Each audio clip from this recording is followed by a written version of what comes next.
तो सामने यहाँ बोर्ड से आप अपना आंसर चेक कर सकते हैं।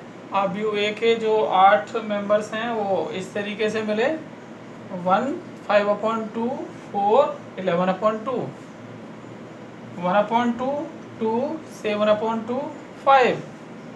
यहाँ पे A11 और A12 को एक्सप्लेन किया हुआ है। अब अगर कोई और मेंबर यदि आप चाहते हैं तो एक और मेंबर लाओ, एक्सप्लेन कर देते हैं। ये कौन सा मेंबर है आप बताएंगे?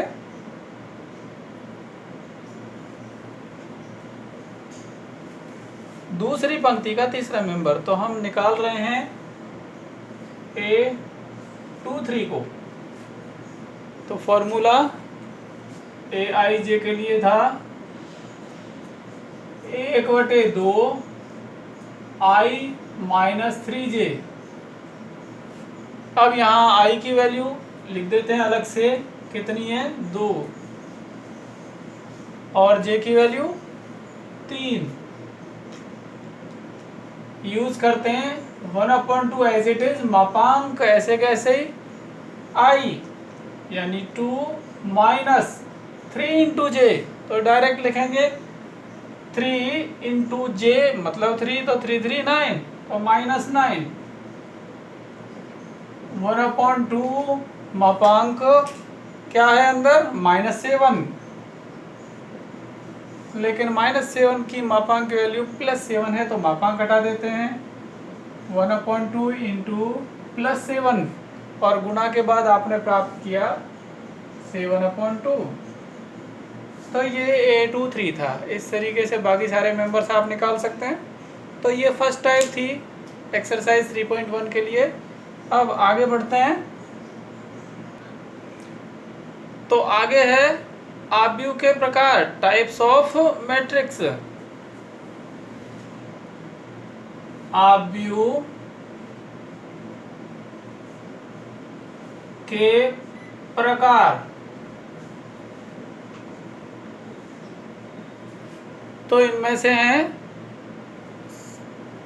फर्स्ट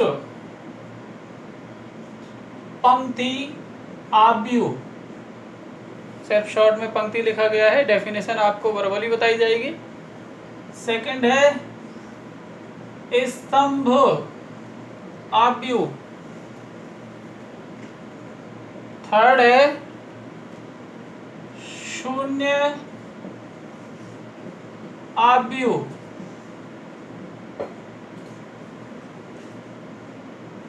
ये तीनों नॉर्मल टाइप के आव्यूह हैं। इसके बाद फोर्थ वर्ग आव्यूह, फिफ्थ विकर्ण आव्यूह, सिक्स्थ अदिश आव्यूह और सेवंथ इकाई आव्यूह। ये चारों आव्यूह एक फैमिली के मेंबर्स हैं, जिनमें सबसे ज्यादा रोल है वर्ग आव्यूह का। तो इसके अलावा भी कुछ और आव्यूह हम पढ़ेंगे, पहले एक बारे में जान लेते हैं। सबसे पहले है पंक्ति आव्यूह। नाम से परिभाषा झलक रही है। पंक्ति आव्यूह, फोकस किया गया है पंक्ति पर। डेफिनेशन छोटी सी है, ऐसा आव्यूह जिसमें सिर्फ एक पंक्ति हो। तो क्या जो एग्जाम्पल्स यहाँ बनाए जा रहे हैं वो सही है? आप चेक कीजिएगा।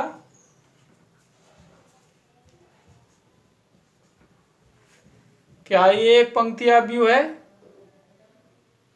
बिल्कुल। आप बाएं से दाएं जाएं तो आपको सिर्फ एक ही मौका मिलेगा, दूसरा मौका नहीं है। तो यहाँ पे पंक्ति कितनी है? एक। अब अगर हम इसका क्रम लिखें, ये आदत बना लीजिएगा, बड़े कोष्टक के बाहर प्रत्येक आव्यूह का क्रम यदि आप लिखेंगे तो आगे कैलकुलेशन से संबंधित जो क्वेश्चंस हैं उनमें हेल्प मिलेगा। तो इसकी पंक्तियों की संख्या एक है, तो हमने सबसे पहले क्रम में पंक्ति की संख्या को लिखा, डॉट या क्रॉस जो भी कहें लगा करके स्तंभ की संख्या को लिखा। तो इसमें एक ही स्तंभ है? नहीं, एक। आपको बाएं से जाने के जितने मौके मिले उतने स्तंभ हैं। सॉरी, आपको ऊपर से नीचे जाने के जितने मौके मिले उतने वो स्तंभ है, तो 1 और 2, तो इसका क्रम हुआ 1 क्रॉस 2। आगे के एग्जाम्पल चेक कीजिएगा। 1 1 0 4। अवयव के अवयवों को लिखते समय बीच में कोई चिन्ह नहीं लगाया जाता है, कोमा या कोई और चिन्ह। तो यहाँ पे ये एक अवयव लिखा हुआ है, सहमत हैं आप कि ये पंक्ति अवयव है, मतलब इसमें एक ही पंक्ति है, स्तंभों से हमें कोई मतलब नहीं है, जितने चाहे हो सकते हैं। बिल्कुल आप सहमत हैं, तो आप इसका क्रम बताएंगे। चेक कर लीजिएगा, 1 क्रॉस 3 4। और अगर आप समझ चुके हैं तो फिर अब आपका एक छोटा सा परीक्षण, क्या ये एक पंक्ति अवयव है?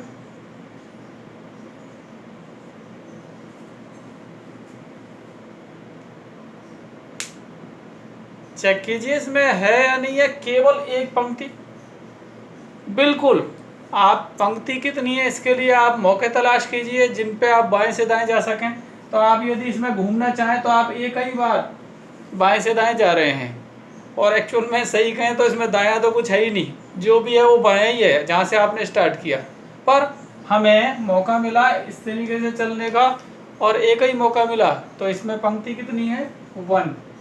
स्तंभ मुझे पता नहीं है, शायद इसमें 2 स्तंभ में नहीं, स्तंभ कब मिलेंगे जब आप ऊपर से नीचे जाएं, तो इसमें एक ही मौका मिलेगा ऊपर से नीचे जाने का, तो इसमें एक ही स्तंभ है, तो ये एक पंक्ति अवयव है। ऐसे कई सारे एग्जांपल्स भी हैं। तो क्या नॉर्मली हम कह सकते हैं कि पंक्ति अवयव ये है, इसके जो भी मेंबर्स हों वो हमें नहीं पता, कंडीशनल हो सकते हैं, और इसमें 100% क्रम में ये होगा जो लिखा जा रहा है। चेक कीजिएगा, 1 क्रॉस कुछ, क्या इसका क्रम इस तरीके से हम दे सकते हैं? बिल्कुल।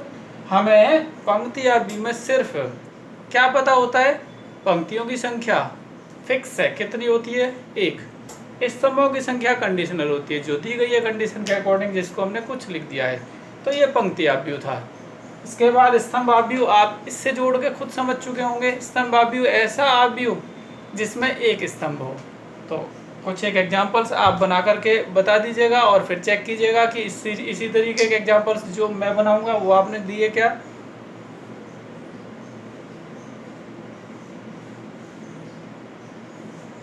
हाँ जी, स्तंभ अवयव का पहला उदाहरण ये लीजिए, 3 3 -1। राशियों में हमें नहीं मतलब है, हमें नहीं चिंता है पॉजिटिव है नेगेटिव है। तो क्या ये एक स्तंभ अवयव है? डेफिनेशन में भूल गया, क्या थी? ऐसा अवयव जिसमें केवल एक स्तंभ हो या स्तंभों की संख्या 1 हो। तो यहाँ पे आप गौर करें, आपको स्तंभ मतलब ऊपर से नीचे जाने के मौके, तो केवल एक ही मौका मिलेगा आपको ऊपर से नीचे जाने का। तो क्या मैं इसका क्रम सही लिख रहा हूँ? चेक कीजिएगा, 1 क्रॉस 3।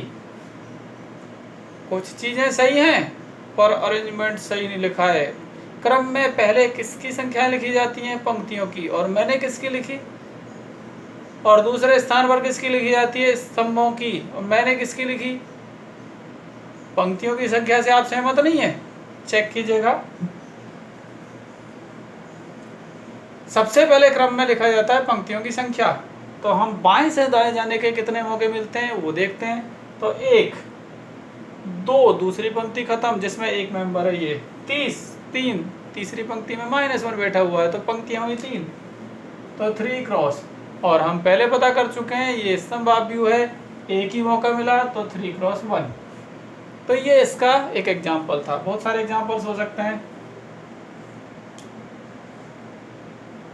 1 -1, आप इसको चेक कीजिए, स्तंभ अवयव यदि है तो इसका क्रम दे दीजिए। स्तंभ है तो क्रॉस के बाद ये 100% श्योर है कि 1 होगा, और क्रॉस से पहले कंडीशन के अकॉर्डिंग, जैसे या तो पंक्तियों की संख्या क्लियर है, आप चेक कर सकते हैं 1 2, तो इसका क्रम हुआ 2 क्रॉस 1। क्या ये जो एग्जाम्पल है क्या ये मैं स्तंभाव्यूह में लिख सकता हूँ? मैं तो लिख देता हूँ, आप चेक कीजिएगा, हो सकता है मैंने गलत लिखा हो।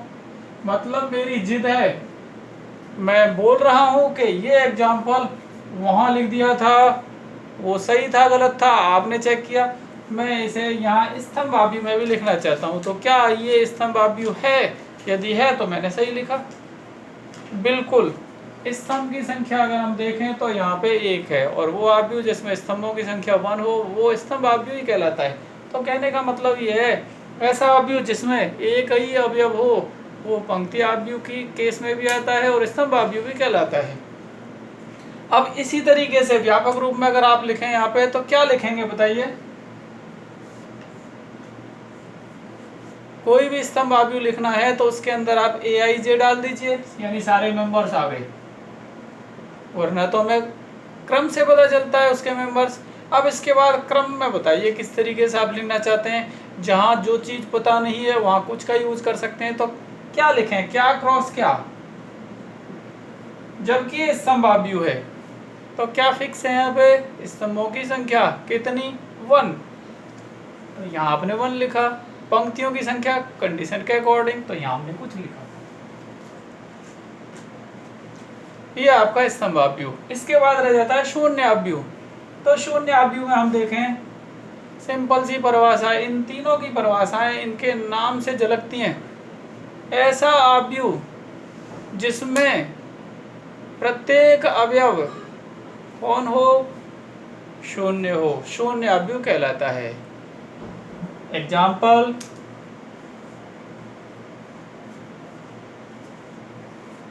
पहली पंक्ति के तीनों अवयव शून्य है, दूसरी पंक्ति के तीनों अवयव शून्य हैं, तो क्या ये शून्य आव्यूह है? जी हाँ। इसका क्रम क्या लिखेंगे आप? 2 क्रॉस 3। अब देखिए, मैथमेटिक्स में 2 अंक ऐसे हैं जिनसे मैथमेटिक्स को बड़ा लगाव है। पहला अंक तो है 0 और दूसरा है 1। तो 0 का यहाँ पे यूज हुआ है कौन से आव्यूह में? शून्य आव्यूह में। तो यहाँ इसके नाम को कुछ स्पेशल दिया गया है। बाकी के जितने भी आव्यूह हैं उनको ABCEF किसी भी कैपिटल लेटर से दिया जा सकता है, लेकिन इसके लिए एक नाम निर्धारित कर दिया गया है शून्य आव्यूह के लिए, और वो नाम है, इसके साथ आप यहाँ पे बराबर लगा के यदि नाम लिखना चाहें तो 0 को ही साइज में बड़ा करके लिख दीजिएगा। तो शून्य आव्यूह के लिए कुछ अलग नाम सोचने की ज़रूरत नहीं है। ज़्यादातर या कहिए हमेशा इसके लिए 0 को बड़ा करके लिख दिया जाता है। तो शून्य आव्यूह ये इस तरीके से, जिसका क्रम 2 क्रॉस 3 है। और अगर हम इसमें एक और पंक्ति जोड़ दें तो क्रम क्या होएगा? एक पंक्ति जोड़िए तो कहाँ पे +1 होएगा ऑर्डर, इसमें क्रम में पंक्तियों की संख्या में। तो अगर हम इसमें एक और पंक्ति जोड़ दें तो कैसा आव्यूह? शून्य आव्यूह। तो पता है तीसरी पंक्ति के मेंबर्स क्या होंगे? 0 0 0। लेकिन अब इसका क्रम क्या होएगा? 3 क्रॉस 3। ठीक है, तो ये शून्य आव्यूह था। ये आपके 3 नॉर्मल आव्यूह की परिभाषा आप समझ चुके। चौथे नंबर पर आता है वर्ग आव्यूह। बड़ा कीमती है ये। कीमती इसलिए भी है कि ये इस फैमिली का एक मूल आव्यूह है, बाकी सारे आव्यूहों में घुसा हुआ है। एक्चुअल में यहाँ एक सीरीज है इस फैमिली में, वर्ग विकर्ण। तो विकर्ण पहले वर्ग बनेगा तब विकर्ण बनेगा। इससे आगे आदेश आव्यूह तब बनेगा जब पहले विकर्ण बनेगा। इस तरीके से इकाई पहले आदेश आव्यूह बनेगा। तो ये वर्ग आव्यूह इसलिए भी कीमती है कि ये पूरी फैमिली का बेस है, और इसलिए भी कीमती है कि इससे जुड़े हुए कई सारे तथ्य हैं। और तीसरी बात इसलिए कीमती है कि ये ही आव्यूह एक्सरसाइज 4 जो आपकी है सारणिक, वहाँ लेके जाएगा इस नेचर का आव्यूह। तो ये कीमती है, अपन लोग इसको समझते हैं। क्या है इसकी डेफिनेशन? सिंपल सी इसकी डेफिनेशन है, वह आव्यूह जिसमें पंक्तियों की संख्या और स्तंभों की संख्या समान हो। यदि पंक्ति 2 तो स्तंभ 3 नहीं होने चाहिए, पंक्ति 3 तो स्तंभ भी 3 ही होने चाहिए। तो क्या ये वर्ग आव्यूह है? चेक करिएगा। 2 - 1 1 3। जी हाँ, दो पंक्तियां हैं, एक दो स्तंभ, एक दो, तो क्रम लिख दीजिएगा इसका। अब यहाँ इतना चिल्लाने की जरूरत नहीं पड़ती है इसमें कि 2 क्रॉस 2 क्रम का, आप इसे सिर्फ 2 क्रम का वर्गाव्यू भी बोल सकते हैं, क्योंकि हमें पता है वर्गाव्यू जब बोल दिया गया तो जितना एक है, जितनी पंक्तियां उतने स्तंभ रहेंगे, तो केवल एक ही अंक से इसका नाम दे दिया जाता है।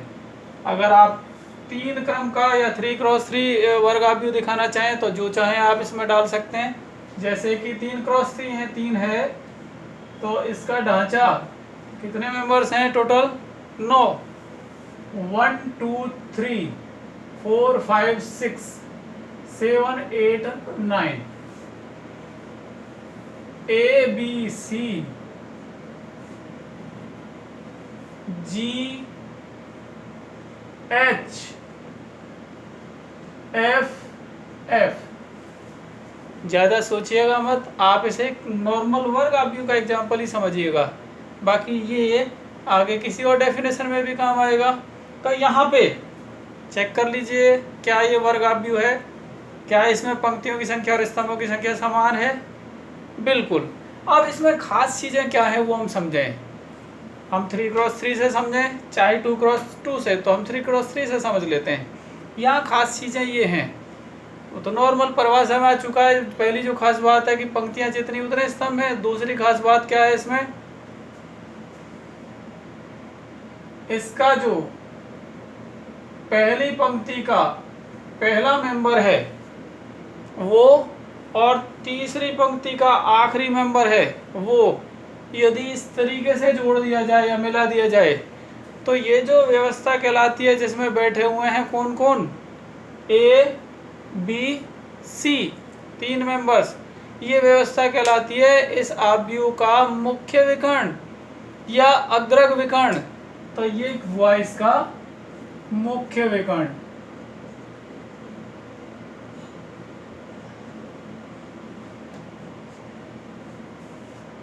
क्यों बताया गया मुख्य विकर्ण को?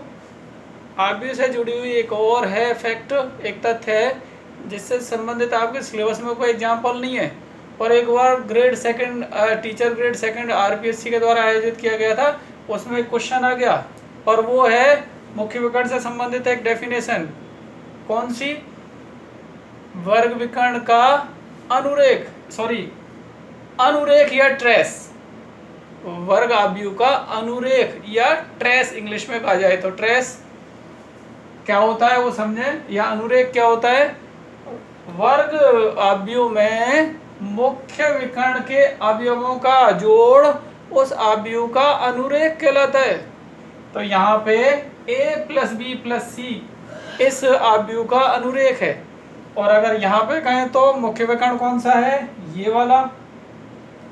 तो फिर इसका ट्रेस या अनुरेख कितना हो गया? तो मुख्य विकर्ण के अवयवों का योग ही उसका अनुरेख कहलाता है।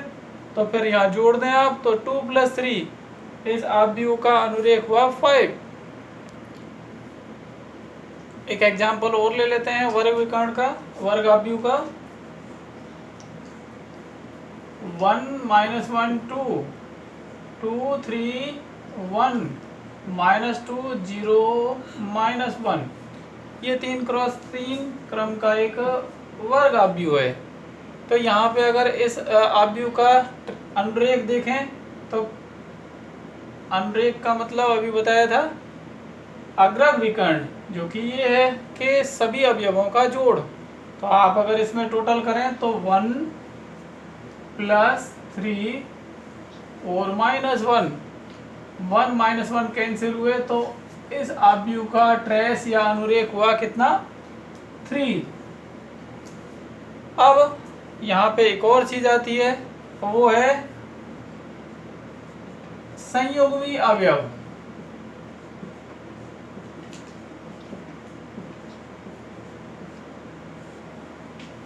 वर्ग आव्यूह में संयुग्मी अवयव किसे कहते हैं?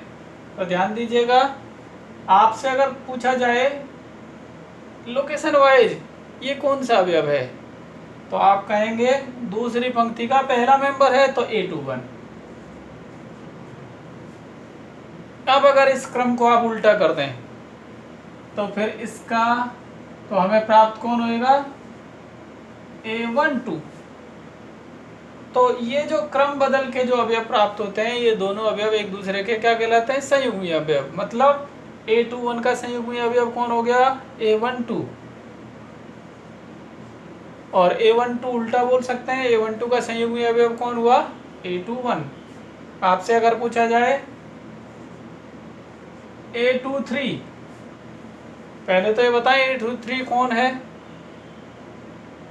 A23 की वैल्यू बताएं।